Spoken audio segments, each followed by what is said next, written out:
empire that could actually rival the legacy of traditional sports. So, let's kick things off with a story that perfectly captures this moment in time. A woman in Toronto walks in on her dad, who's completely glued to the TV. He thinks he's watching a live Euro 2020 match. Turns out, nope, he'd been watching a video game of Pro Evolution Soccer for 45 straight minutes, totally fooled by how unbelievably realistic it looked. And that whole incident just begs the question, right? As that line between the virtual and the real gets blurrier and blurrier, what really separates the digital competition of esports from the grass and mud world of a game like football? To really start to unpack that, you gotta follow the money. A quick look at the revenue, the prize pools, and the audience numbers, well, it shows you the incredible scale of both of these worlds. Okay, so the global esports market is valued at a massive $4.3 billion. That's huge. But, and this is a big but, you have to remember that's still less than the revenue generated by just one top-tier football league, England's Premier League. But don't let that fool you for a second. The prize money in esports is absolutely life-changing.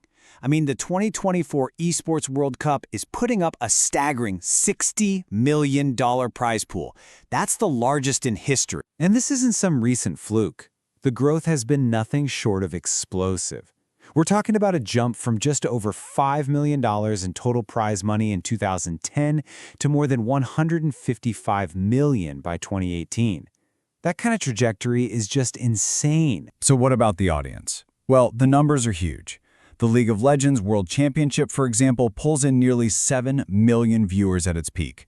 But just to put that in perspective, a legacy broadcast like the Super Bowl had over 123 million people watching in the same year. So big, but there are still levels to this. Okay, so we've seen the scale. The money and the audience are massive. But what about the core of the competition itself? What defines skill in these two arenas?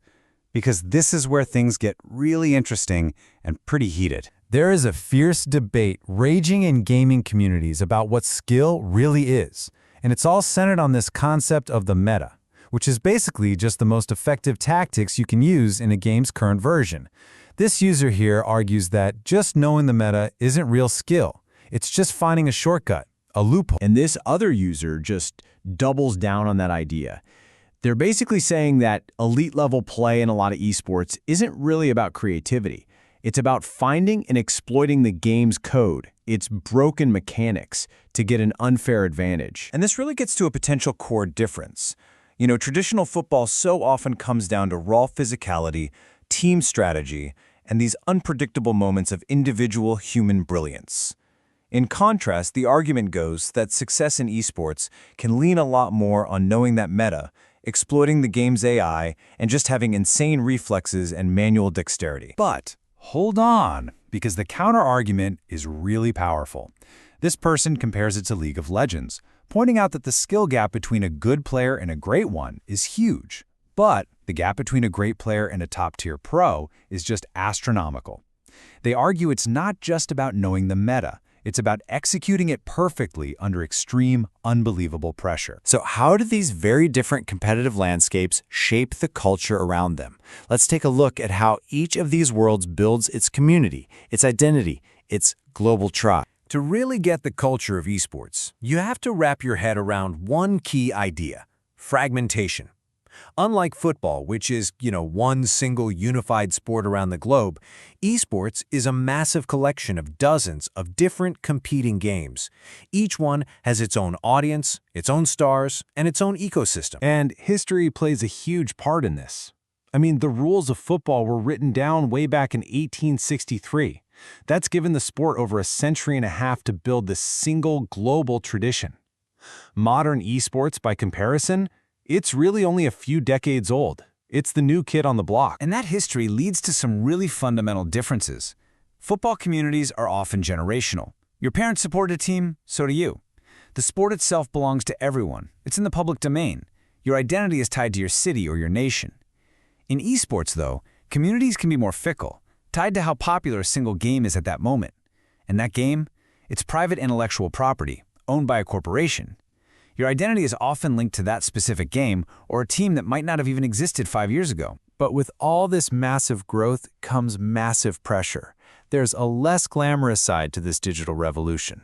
So what is the human cost? Yeah, the research on this is pretty clear. The life of a pro player can be absolutely grueling. We're talking about serious physical health issues from repetitive strain, immense mental strain that leads to burnout, a sometimes very tricky overlap with gambling, and of course, the constant draining pressure of online harassment and toxicity. In fact, get this. The pressure is so intense that the average retirement age for a professional esports player is their mid-20s. Just let that sink in.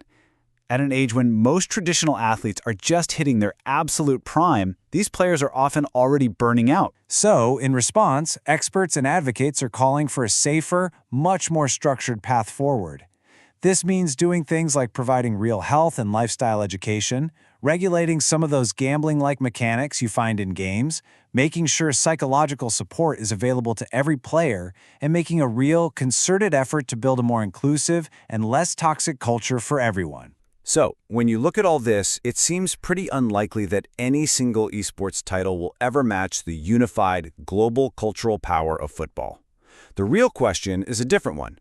Can the many fragmented worlds of esports, the publishers, the teams, the leagues, the players, can they ever truly unite?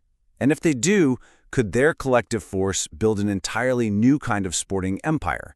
Now that is the billion-dollar question.